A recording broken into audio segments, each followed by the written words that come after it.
for the Aussie Gridiron Network. This is the Aussie NFL Fantasy Show. I've been described as the best Goodall, and don't mean to foreskin, but we'll find out tonight. I might have been a little bit aggressive with my response to that. I'm so sorry. I apologise.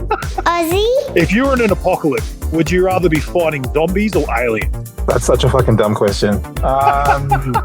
What a reaction. NFL? I don't know. It's just like, what does my answer prove, boys? What does my answer prove to you about me? Like Get talking. Fantasy. Because that guy spent so long thinking about it, he realised that the way to survive the apocalypse is to marry the alien queen. It's a pretty lame story, to be honest. This is the Aussie NFL Fantasy Show. Yeah. You know a game's on the line when Zombie Nation starts playing. Oh, mate.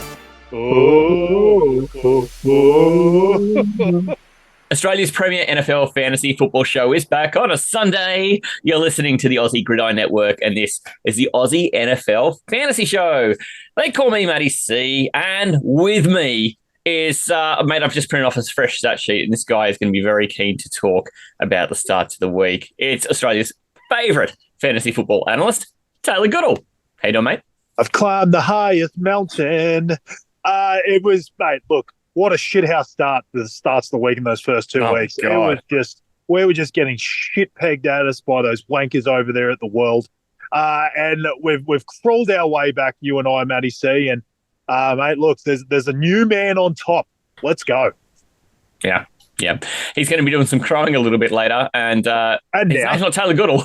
It's Matty C. I'll get into that in a little bit. But before we do that, let's not bury a lead here. We've actually got, this is the best bit about this segment each week too, is we get to subject some other poor peanut to this difficulty of picking a team. And for the first 2 weeks, geez, it did not seem like much of a task. We were getting Taylor and I up and down the sidewalk. Oh my God.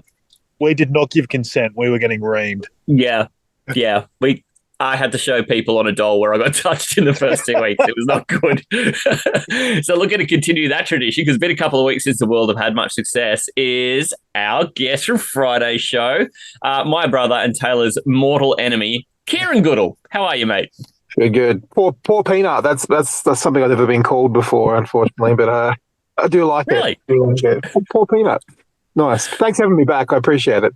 I'm so glad to spend the time with you because you've got the same sense of humour as we were. But we're both dad jokes and passes and ball jokes. And we're two peas in a horrible, horrible pod, mate. Yep. And we share an interest in both disliking Taylor very, very much. Yep. Yeah, 100%. Yep. And this segment's going to prove that right now. Yeah. Mortal enemies. Speaking of people who are violated, how did you feel about going through the 5 questions segment from the first show? You okay? It wasn't too rough on you, mate? No, look, I reacted a bit harshly to some of the questions and my disdain for them and what they actually were going to achieve. But, thinking back on it, it is valuable to know if you want to, tackle zombies or aliens in an apocalypse. So very important. Thanks for asking me these valuable questions. I think it's right up there with making sure your superannuation's in order and stuff like that. It's just, in the apocalypse, which one are you more interested in taking on? I think it's important. Yeah. We care. We care about our people. Yeah. 100%. 100%. You can absolutely see who writes these fucking questions, can't you? It's no good. There's no two ways about who's writing the questions, who reads out too. Like, Matty C here's all about the numbers. He's all about the stats. He's all about what's important to you in fantasy. And Taylor's all like, so, are you marrying the zombie queen? What do you got on your Tinder profile? I'm glad you survived that and you're back to play a little bit more, mate. I'm contractually obligated somehow I signed something, so yeah, I'm back. You're obligated to be shit house in this segment. It's gonna be great. Exactly. Before we get to that though, I've got a couple of questions from the mailbag, and mate, the first question is from not David Njoku. So that could be anybody. It's just not David Njoku. It's a man that hasn't been barbecued. Potentially. Hopefully this guy's doing better than that. And it starts with a missive at the start. Desperate. Joe Flacco versus Tennessee or Trevor versus the Bears. Who wants to pick this one up first? Oh, mate, even though it's against the Titans, if Flacco's in, he's fucking in. I love that guy. Like, my God. When I knew Richardson was out, I picked him up like 5 leagues like in the morning because I just went, Like, obviously, hard. in the dynasty, I grabbed him really early and just had to take the chance. But when I knew he was in any league that I had like a guy I wasn't like absurdly confident in starting as a one quarterback, I just grabbed him and played him. And I had that much conviction. Obviously, the Jags aren't a great defense, but the guy just comes out and just throws fucking lasers. He destroyed me in the dynasty final from fucking Brendo. Shout out. Last year, because he just comes out and just doesn't give a shit. He just throws it. He has that many yards. Was it three touchdowns off the fucking couch last week for 350 yards? The guy's amazing. The Titans, even though if you actually look at their fantasy stats, they're number one against quarterbacks, pretty high against like running backs as well. So it doesn't look like an amazing matchup, but like it's not really one I'm scared of either. Like I feel like Flacco is going to come out and dice them if he's playing. So if Flacco's there, it's him. Obviously, if he's not, it's Richardson. Then it's a pretty easy decision. But yeah, this is obviously assuming that he's playing. Yeah, I mean at this stage, I think we're kind of, unless we're told otherwise, yeah, you're probably assuming it's Flacco. Okay, Kieran, do you have a horse in that race? Well, I went to say Trevor Lawrence, but then Taylor started talking and he made a lot of valuable points, so I think I'll go Flacco. No, go again, me. Do it. This is all the research he does while he's supposed to be, working hard for a wage. But apparently he's studying on Flacco, but he does love Flacco, so yeah, he does. It's an unhealthy obsession. It really is. A man old enough to be his father. It's hilarious. Anything but flaccid for Flacco. And that joke will never get old. It will just never age. It's so good. He will get old, but that joke won't. No, he's already old. He'll always be erect. Next one comes in from @Paulie_boy68. Simply, who do you want for the rest of the season, Tucker Kraft or Cole Kmet? Kieran? What are you doing here? I'll go Tucker Kraft. It's so weird. They've got almost the exact same many yards, 219 receiving yards for Kmet with a touchdown, but 5 more receptions, and then Kraft, 16 receptions, 218. So they've got almost the exact same amount of points. It's like 49 to 56 or something like that in fantasy points. So what have you done for me lately? Scenario. Tucker Kraft pretty much got all those in 1 week, and it was last week, and I had him in a bunch of leagues, so I'm big on him. He's got the hot hand, so I don't know. Cole Kmet's just a bit meh. Oh, we need a song like that for Kraft, I think, because Tay, if you took Kraft in last week's Starts of the Week segment, you would be be irrepressible. Yeah, even more than I already am. Kraft singles, baby. I'm taking him for sure. That tight end position seems to be fruitful for fantasy, but the problem is he was splitting time with Musgrave, obviously, last year. If anything, Musgrave was in front of him, but Kraft's just completely taken over. He looks amazing. Like, he was fucking just stomping down the field like a young Rob Gronkowski down the sideline there. Like, he looked absolutely phenomenal. And, yeah, obviously he's got love. It's weird. Kmet and Kraft are almost in that same situation where they've got like a bunch of receivers that makes you worried about the tight end looks they might get. But I just believe in Kraft. I think he looks amazing, and I trust the Packers offense. And yeah, I feel like I would rather him. I still feel like Kmet can have days where like Caleb might be a bit off being a rookie. Obviously, targets can go to Keenan and Rome Odunze and DJ Moore. Like, I don't know. I just feel like you're going to get more consistency out of Kraft than you are Kmet moving forward. Yeah, and I mean, look, I picked up Kraft for nothing, like everyone did. No one had to ever pay anything to right pick up before Kraft you played Fab League. And he almost got me there. He bridged a lot of the gap. I would have got pounded instead of handily defeated. So it made the loss there agonising instead of dominant, which has been a bit of a it's been a line that we've so used. Much better. Baltimore Orioles all over again. Instead of getting pounded, they just lose agonisingly. It's so much better. Yeah. This is an old joke I heard about when the Brisbane Lions beat Collingwood in a couple of grand finals in a row. Is what's better than beating Collingwood by 50 is beating them by 5. And I think about that all the time. Lee Matthews came out with that one. Yeah, nothing more satisfying than beating Collingwood by 50 unless you beat them by 5. So with that in mind, it's time to hit the big segment of the Sunday show. It starts at the week time. In the beginning there was nothing, a featureless void. From the formless primordial state, a legend was born when forces combined to create a solid object of significant value. As planets were formed and Earth itself was shaped, the object lay awaiting its destiny. Seas rise and fall, mountains emerge, and upon the highest mountain, an intrepid adventurer happens upon the object. A worthy prize for ascending this, the tallest of peaks. This object has been documented to be held by many of the great dynasties of mankind, from the Persians to the Hans, the Mongols and the Ottomans, lives lost defending it from those who seek to possess it. Now it is in the trust of 3 wise men, who also reach such pinnacles, to be held by he who imparts the most astute knowledge upon fellow mankind. The winner of the annual Aussie NFL Fantasy Show Starts of the Week.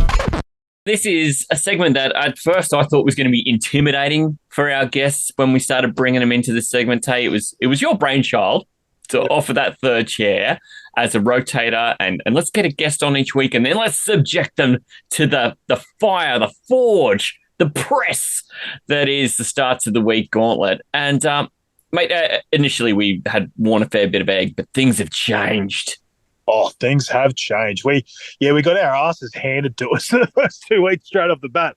No other way to put it, but we've clawed our way back quite quickly, to be honest. I thought it might have actually taken a bit longer, but obviously I had the two wins in a row. You sort of had the 2 seconds early, so you weren't too far back, but you sort of clawed your way back, and we're all even. We're all knotted at 10, and obviously I've got the aggregate advantage at the moment because I had that massive week a couple of weeks ago. But yeah, honestly, being even feels amazing given how far we back I especially was, but even you were after 2 weeks. So it's game on, baby. It's basically like it's week 1 again. It's unbelievable. Everyone's got 10 points in terms of competition points. So then, the separator at the moment is just that. If in the event of a tie, Taylor scored 262.62, which is, a rate of just over 50 points a week on average. That's really good considering we're picking off players who are not started in more than 50% of the leagues at the time we're doing this segment. And then the world team at 245 points is just a fraction under 50 points a week, which, this is tremendous. That's saying 12, 13 points per player on average across the 4 positions we're picking up. Matty C is off to a gentleman's start at 206. And really consistency has been my game. Not one of these like knock it out of the park just 1 week sort of guy. I'm just pacing myself, a marathon runner, not a sprinter like some of you eggheads. So see how that plays out as the season goes. But as that sits then, we all get 10 points, but the order is Taylor's in first on the overall, World second, Matty C third. So let me be clear, I'm representing the world. Yes, Is that you are. Okay, gotcha. That's right. So, Kieran, we have this thing that whoever wins the segment the week before picks the draft order for the next week. This is a rare occurrence where you get to be subject to Matty C picking the draft order. And because I'm a gentleman, I'm going to give Kieran the first pick. Hey, So, this is the first round. It'll go Kieran, player to be named later, player to be named later. And then in the second round, it's just a reverse of that. So it'll be player to be named later, player to be named later. And then Kieran, third round, you'll go first again. It's a classic snake, 4 rounds. It's time to name the player to be named later. Tay, you've had such success going second. I thought I would not let you go second this week. And put me the arsehole in. No, I'm joking. I'm going to put you second because it clearly hasn't actually worked out that great. And I like having the double pick, so fuck you. No, fair enough. Nothing more to say. Little late curveball. So Kieran, Taylor, Matty. Second round will be Matty, Taylor, Kieran, and then on we go. Last thing before we kick things off. Firstly, Kenyon Drake is available. Yep. But the players who aren't available in this iffy range, Caleb Williams, Tyrone Tracy, Darnell Mooney, and Zach Ertz are all players who are currently still owned in less than 50% of the leagues who were featured in Taylor Talk. Those guys are not available to draft. Got it? Scratching Darnell Mooney off my list then. Don't worry. Yeah. Good. I do the same, mate. That was 100%. strategic move by Taylor Talk. Yeah. Motherfucker. All right. Now we've got all the formalities out of the way. I'm going to back the fuck up. Kev is the team manager of World, and he's going to kill you if you pick a shit team. So just leaving that with you. Don't take Minshew. Oh, man. I feel so much pressure. I mean, I'm so bad in so many leagues, so I'm not bringing much to this game. Do we get quarterback or do we get running back first? I don't know. That's the question, Kieran. I don't know. All right, just because Yeah, all right. I'm not going to make the same mistake as I made last week. I'm going to go Kirk Cousins first up. Beautiful. Top of my list. Yeah. Kirk Cousins. I'm not making the same mistake. Last week I dropped him for Darnold in my Dynasty League and he destroyed my heart. This week he's up against Carolina and I just can't say no. You broke my heart on MySpace. Yeah. Carolina are a bag of absolute fucking dicks in Bag of defense. dicks. They are so bad. So bad. And I'm hoping The only thing worse might be the Jags. Taylor said there was hope that at least Carolina might be able to throw it a little bit to hopefully keep the game interesting and make Kirk throw it a bit more. Hope so. Just Dalton, whatever you do, don't fall more than 2 scores behind. Hang in there, brother. Yeah, that's it. Cousins. And I think that is the wise thing. There is no way I was putting Taylor first and letting him take Cousins. So you just had to know that there was no way. Awesome. I don't think I would have, but he was the top. I did have him first on my list at quarterback. So I don't mind the quarterback position. There's a few guys I like, so I might not have gone there, but it is a good pick. I think he's set up for success again this week. Like I said, Carolina is so bad. So it's hard. The only way that he has a shit game is if Bijan has those 4 touchdowns I brought up by himself, and it's just all around him. That'd be the only thing that would fuck him, and Carolina just doesn't keep up at all. So, but yeah, I think it's a good pick. It's an interesting one. There's a few positions I kind of like the depth at. I'm going to go. I don't know if this will be someone on your guys' list or not. I just really like the target share. Like they've lost their wide receiver 1 completely. So I just feel like this guy, over the last couple of weeks since he's been gone, he's had a huge target share in the team. And he came up against basically the worst matchup you can come against, which is against Surtain in Denver. And he still had, 8 for 72. I'm going to take Jacoby Myers against the Steelers. 38% started. I just think he's the clear one at the Raiders. I don't know exactly who's passing to. Is Minshew, it's O'Connell. I don't think it matters. I just think he's set up as the wide receiver 1. Obviously, Bowers is obviously a huge target there too, but I just think they're going to need to throw on the Steelers. They're not going to be able to run a lot. And, yeah, I just really, really like what he's doing with his target share. So I'm going to take him as my first pick, which I don't know if anyone expected that or not. I mean, I had him on my list, but a bit taken aback by the Pittsburgh matchup. I'm like, well, he's an iffy receiver on a good day, so now let's put him on a bad day. Yeah, no, I'm not interested. So I'm kind of happy that you took him away. Could not have been worse last week, and to get 8 for 72, I just thought was amazing. So I really didn't have a matchup that I was that worried about anymore. Like Steelers are 12th against wide receiver. They don't really have a lockdown corner like a Surtain that I'm completely worried about. So yeah, I'm fine with the matchup. I kind of wonder about him scoring points because the Steelers just don't let you score. Anyhow, this has panned out just beautifully because it gives me an opportunity to take a tight end and a running back to then just make sure that then Tay's only got that one chance at taking potentially the best player at each position. He's got to sort of dig a little bit deeper in the basket. At time of recording, I've still got Freiermuth at 48% started. So he is my first target for tight end this week. And I mean, by the time this goes here, maybe that won't still be the case. But he was about the same position last week. He had a good week just gone, and his number has not moved. So I kind of feel like he'll be okay. His number's gone down. I had him written down at 48% this morning, and I'm like, it's going to go up because of buys and shit, and he had another touchdown last week. So I was like, I just had it noted to check, and I look, he's 46 now. I'm like, why do you go down? Doesn't really make any sense. Yeah, I'm not entirely certain. But I figured that number may still fluctuate. But for the meantime, I feel pretty good. I feel like he is easily the most compelling tight end in that range. And then on the way back with running backs, I'm not sure that there really is a big standout running back. I think the one who was the most interesting was Tyrone Tracy. He's out of the segment now with Big and Taylor Talk on the Friday. So I've been looking at just how bad some of these running back matchups are. It is difficult to go past anybody running against the Jags, the starters, or passing against the Jags, running as Carolina, or passing as Carolina. So I'm going to go and throw my hat on Roschon Johnson. He was second on my list. The Jags. Yeah.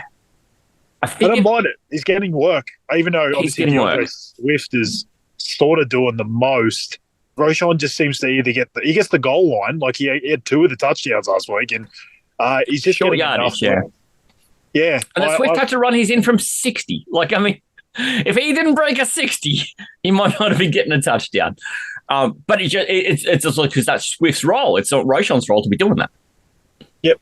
No, like I said, I'm second on my list. Again, running back's been the hardest thing in this segment all year. And it's been one, if I've really liked someone, I've obviously taken early because I'm like, well, if there's one guy I really like, I have to take them because the rest of them are a pit of arseholes like I did with Hubbard 2 weeks ago. But then I've had weeks like last week and then this week where I'm like, I kind of like 4 guys all about the same and I don't have massive conviction in any of them. So, yeah, like Roshan was on my list for sure. He was second. So I've got no issue with the pick. I know that Kieran's going to love my throw move pick, but I'm not so sure he's got the same connective tissue to Roshan. But, I mean, Steelers, let's go. You can't be a Steelers fan and a fantasy fan at the same time. It's not even possible. Yeah, that's it. Yeah, you say that about the Jags too, mate. Don't worry. Even though I just brought up that I didn't have massive conviction on some of my running backs, I probably am going to take mine here, which will be good for Kez because he can just wait to the end of the draft for his running back. But I did have someone written down on top, and I just had to check. He's up to 40%, so he's probably still going to stay under the 50. Yeah, okay. Chase Brown against the Giants. Motherfucker. Okay, that's good to know. I brought up Zach Moss last week that I thought he was a good trade for target because obviously he saw Chase Brown sort of have a big game 2 weeks ago. But to see Chase Brown again have the same amount, well, pretty much the same amount of rush attempts. Obviously, Zach Moss had the early injury too. I think Zach Moss is okay. This isn't so much thinking that I think Brown's like the lead back this week, but the fact he's at least getting half of it in a Bengals offense that's dominating, I just feel like there's a lot of opportunities for him, either on the ground or in the air. So 15 touches. It's 15 touches. Yeah, exactly. Especially in that offense, I just think it's good enough for this segment. Because their defense is balls. So bad. Like, it's unbelievably bad. But then I heard the swear in the background. I'm like, Kieran. The good thing is you've got a bit of time to decide what you want to do, but it sounds like you would have really loved a bit of Chase Brown. No, to be honest, I had him slash another guy, so I'll probably end up taking my slash guy. Fucking perfect. And you don't have to get him to the 4th round now, so no stress. Yeah. This is where we box Taylor out, man. You take the other 2 positions and leave the running back. This is the boxing right here. That is true. I'm on the turn here, aren't I? I've got 2 options. Yeah. Never give Taylor a double pick if you get the choice. This is part of my strategy, Kieran. Yeah. And so I can leave a running back to the end, can't I? That's smart. Yeah. But again, Taylor can't take one. I've already got one. Yeah. Oh, man. Success now. My play. I'm going to go a wide receiver here, and I'm actually going to reach a little bit down into the low. Oh, actually not too low percentages. I really, really like Josh Downs. Hey, I love this because he's got an amazing amount of targets the last 2 weeks. I think it's he's gone I think it was it 8 and 9? I might have that wrong. I wonder who's his quarterback's been. Yeah, no. He's had 8 and 9 receptions, but all up he's had 21 targets. Yeah, 17 receptions. So he's everywhere all of a sudden now that he's back from the injury. Yeah, so I really, he seems to be really hitting the ground running after the injury. So I think I'll be taking Downs on the turn here, and you'll be hoping Flacco plays. Hoping Flacco plays. Yep. No, I'm all legs in the Flacco basket. And all right, tight end time. I mean, who owns the world team again? Who's going to hate me? Kevs, the crocodile wrangler. Yeah. I'm sorry, Kev. I am going Mark Andrews. Oh, it's so funny that he's in this segment. That's amazing. I am so impressed. I'm pretty sure he was less than 50 last time. He was way less than 50. Yeah, he is. I saw enough. I'm gonna be on team Jesse from my story about Jesse dropping likely and keeping Andrews. I'm gonna back Jesse in. Saw enough last week. He was involved. 7.5 fantasy points. He's gonna be in in like Flynn this week, I think. 48. That's actually pretty hot. I mean, it still fits. I'm just saying, like, I actually kind of thought it was going to be less. Yeah, Well, it is 48. I'm sneaking in just under the max cap. I think I'm getting myself a good bargain here. I think so too. It's Fry Muth all over again. Kez, I love what you're doing here. So you've just gone and got a guy who's just got a fuck ton of targets. I love that. You're hoping that's going to continue. And then a guy who's clearly there is so little passing volume in there, but where the passing volume's going is right near the line of scrimmage. So like you might as well have a horse in the race. And against a defense like Washington, who haven't been stopping things, but they've been scoring a bunch of points. So you know it's going to be a boat race of a game. See, look at this. We're boxing Tay out. I'm telling you, he's going to pick two absolute dirtbags here at his quarterback and tight end because he'll have no choice. Love it. Yeah, I mean, I know it's quarterback because you've already picked both your tight ends. Just got a list of like 4 guys that I actually like them all. It's fucking Bo Nix, and Bo Nix, I reckon. Yeah, all Bo Nix, obviously. Well, why would I? Aidan O'Connell. Why would I only write his name once and just try it 4 times? Yeah, 100%. Because that's who it's going to be. I can feel it. Just got a guy that I like his matchup, and I actually brought him up earlier. Just trying to rule out a few in my mind. Okay, I'm gonna go back to this well, I think, and it's just been taken so many times in this segment already. He had a bunch of shit games, then all of a sudden finally had a good one last game. Yeah, but I've already brought up this game on the other side. I'm going to take Jared Goff. Yeah, Goff. Against the Cowboys. I just think this game is going to have so many fucking points. So yeah, I'm going to take my shot on Goff. He's only 5. I mean, he's at 5%. I think he'll go up because he had a bye last week, but. I think that's all it is, yeah. He definitely won't go to 50. Like, he's always below that anyway. Even when he has a ridiculously good matchup. But I just think this game's going to be so high scoring that I want to get a slice of it. Obviously, there's always a chance of getting pilfered by his running backs because they're so good. But I feel like there's a chance they could have 5 touchdowns in this game. So if he can get 3 of them, maybe, I'll be very happy. I mean, he is the poster child of the segment at quarterback, isn't he? It's just always Goff. Goff. Yeah. It's been 3 years of Goff. And he's in a dome again. Let's not remember. And basically every week you can just say he's in a dome. Yeah. That one time he's got to go to Chicago is about the only time he's not in the dome, pretty much. I think he plays at Tennessee as well, and that's about it. No, anything out of the dome, I'm not targeting. Well, there's about 2 all year. So, and like we say this all the time. We agree, unilaterally agree. His running backs are great. There's 2 of them who you should draft and who you can start every week in a 10-team league. Amon-Ra is probably a top 5 wide receiver, and then Laporta is probably a top 5 tight end.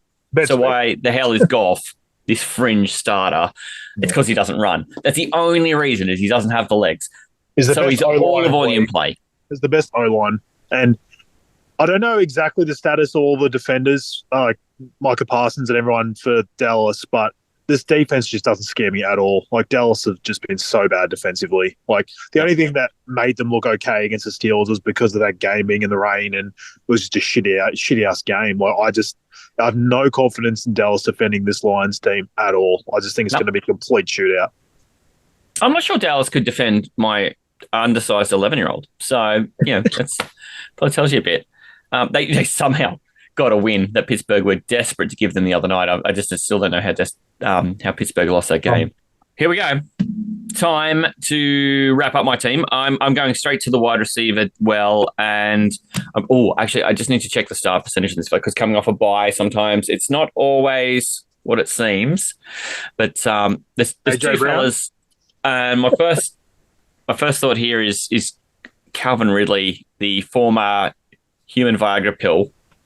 And I was considering him against Indianapolis because Indianapolis have not been fantastic at really anything.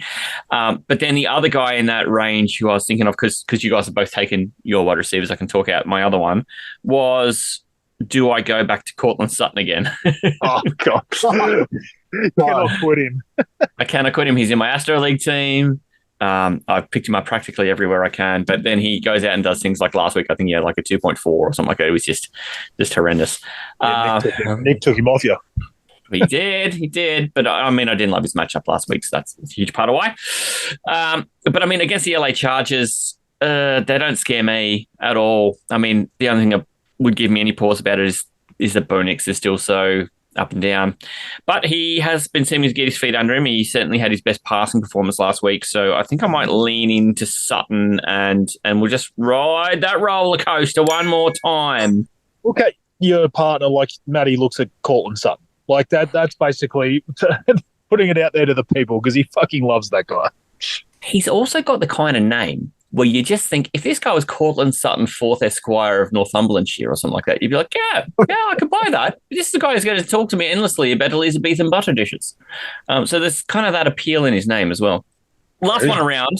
Quarterback, baby. Yeah, do I stack him up with Bo Nix? Oh, yeah. It's available. Get it done. It's available.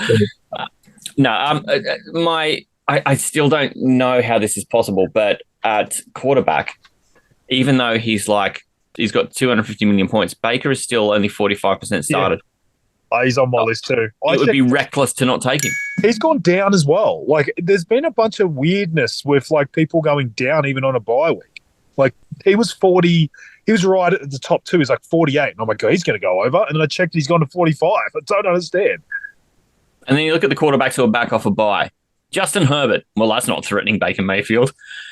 Jared Goff, also not threatening Baker. So I just don't quite know what's going on here.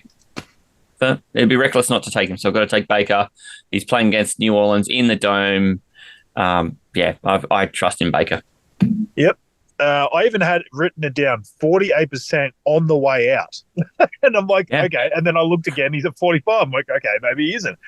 We all talk quarterbacks, we can talk about it. The same was with Justin Fields. He went from like 46% to 39. Like, he's on the way down as well. I thought that was weird. Like, he's a good – I picked him last week. Matty picked him the week before. But you got an awesome result. I got a pretty decent result. Like, he's good with his legs. Any touchdowns of your legs are massive in this segment because it's 6-point rushing touchdown and 4-point passing. I also had Daniel Jones on my list. I brought him up when I put the fab bid on him. He's against the Bengals, who are 28th against the quarterback position. He's only 7% started. He was a risk, obviously, but I kind of like that matchup, so I thought about him too. But obviously... And Bo Nix is on your list as well. Yeah, of course. 4 times. I've got my tight end here, and it's an interesting one. It's one that I didn't take his start percentage this morning into account at all because I was like, he's off a bye. It'll change. He's still only at 34%. Are we okay if Dallas got it? What I think's iffy about him is because he's like, I get his percentage looks fine now, but he going into the bye as tight end 1. I know that's weird. I assume to be honest, I've got a league where I have him and Tucker Kraft, and I'm playing Tucker Kraft. Because the problem for me, I've got it. Like, I'll be honest, I'm happy to pivot because even though it seems like a slam dunk, I've also had this worry about when AJ Brown and Devontae Smith and obviously say when they're all there, I don't know how utilised he is. Yeah. So honestly, if we think he's just 100% going to end up over 50%, I'm more than happy to pivot. It doesn't worry me at all. Right. It came up on the Astro League podcast this week, which when I was talking about Jackal's team against is he against you this week? Maybe he is. Got it is kind of the best part of his team. And it's like, but how much is that worth when we haven't seen AJ Brown, Devonta Smith, Saquon Barkley? We just haven't seen them all on the field at the same time. So what's it actually worth? We don't know. That was my only thought process, is because those guys are back, it might make him slightly iffy. But if someone's got him as their tight end and they went through the bye, they're probably putting him back in. So honestly, I'm happy to just remove it, and I'm going conk. I'm just going back to Conklin. Fuck it. I love this. I just think Conklin's so involved. He just every fucking week he's got like 7 to 9 targets, and again I took him last week. He had 6 for 55, 11.5 points. I'm fucking stoked for that. I'll take that every day of the week at tight end. He's just been so involved. He had that game where he had 90-odd yards against the Pats. I just don't think there's that many tight ends in the league can even do that, and I just think Rodgers trusts him. So Bills against the Bills, even though the Bills haven't been amazing offensively the last 2 weeks, I still think they're going to at least keep up and play some decent offense. So they're going to need to pass the Jets.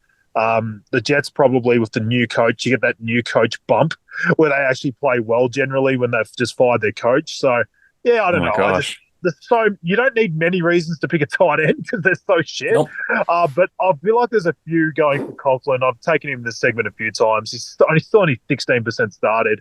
Bills are 16th against tight end. More than happy to go with that.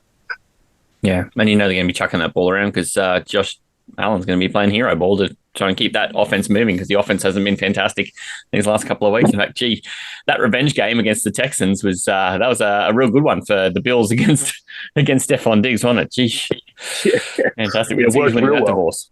Yeah, how good was the coaching? Unbelievable. Oh my god.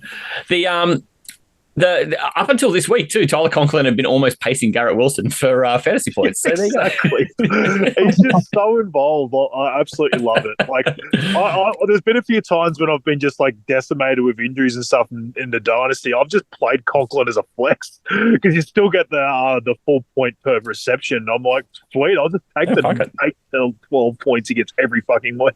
Yeah. He'll end up tight end 6 on the year. The way he's going. No, just without 2 touchdowns, I reckon, on the year. Consistent as fuck. So to wrap this one up, Kez, you've got Kirk Cousins, a player to be named later for your running back, Josh Downs, and only Mark Andrews. Mate, time to name the player to be named later. Who's your running back?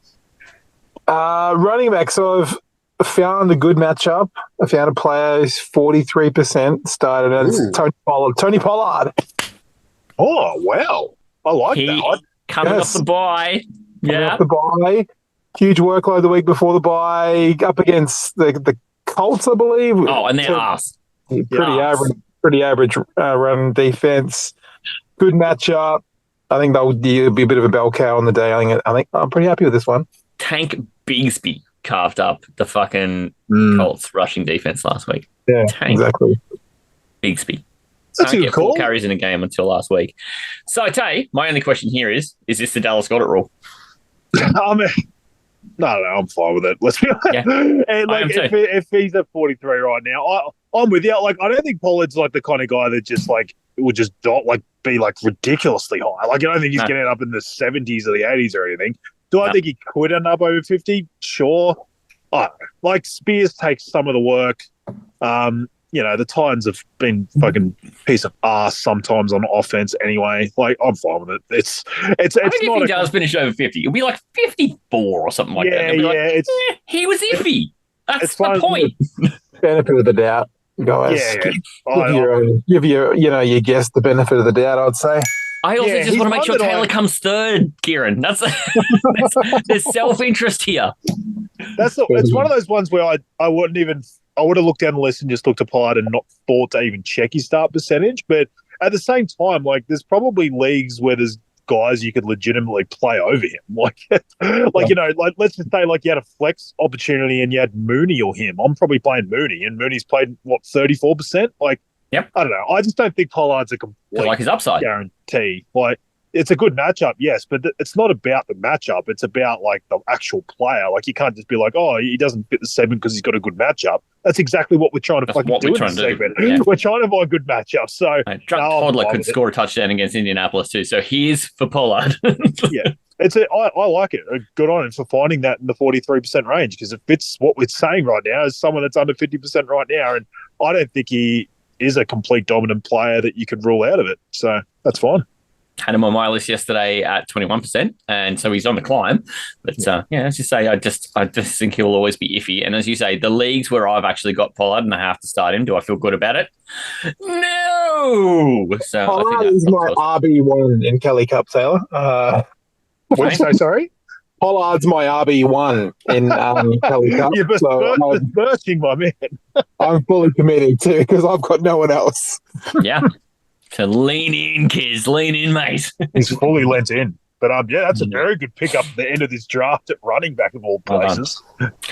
Well done. Sometimes this is a bit like at the end of a guillotine when you're picking through the carcass of the team that's gone, mate. Kez just comes in and finds, like Antiques Roadshow, just comes in and finds something at the end and happens to be worth quite a bit. Fantasy Antiques Roadshow. Looking through a carcass. This is great stuff. Yeah. So that's a mixed metaphor, if ever. There was one. So Kieran's got Kirk Cousins versus Carolina, Pollard versus Indianapolis, Josh Downs in the same game against Tennessee doing the old reverse onesie there, and then Mark Andrews. Oh my gosh, it feels actually just like someone famous has walked into the room there against Washington. Taylor's team, he's got Jared Goff, and then Chase Brown, Jacoby Myers, and Conk. I love doing that. Conk. So stupid. Oh my God. And then my team and, defending world champions here, Baker Mayfield, Roshan Johnson, my love affair this year, Cortland Sutton, and the Moose, Fryer Muse. That is our start to the week, fellas. How about that? I think Kez ended up with a pretty good team. I'd like to besmirch the person that's the world, but he's done pretty well. I think Kev will like that team. He's got the first or second best team, I'd say, just out of self-interest. Not the third best. I think Taylor's got the third best straight out of the gate, just saying it. I agree. It's over. Early crow. White flag.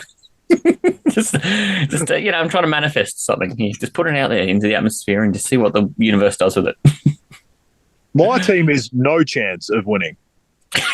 I love this. The white flag's up. Yeah. I love this. This is the man shot reverse. Reverse jinx. The old Melly reverse jinx, mate. I can smell that coming. Manjot is literally the only... Like, I actually sympathise with everyone else that I do that to when I'm with Manjot. Like, because I'm like, he's the only person that can out-white flag me. Like he's legitimate. It's like dead set, like 2 minutes into the first quarter. He's like, nah, we don't have it today. We're done. It's over. Like, man, now I know how everyone else feels. Like, it's so bad. Like, I can't handle it.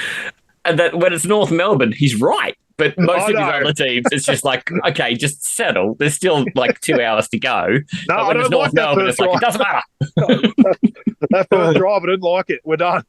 We're done. Yep, don't have it. We don't got any juice, mate. We don't got any juice. Apologies to everyone else I've done that to. That's so good. Fellas, thank you so much for pouring the heart and soul into doing Starts of the Week. Kieran, you've joined us for what must be two of the toughest hours of your week this week, having to put up with your brother and Taylor as well. So thank you for doing that. Definitely two of the toughest, and I have kids, so that's saying something.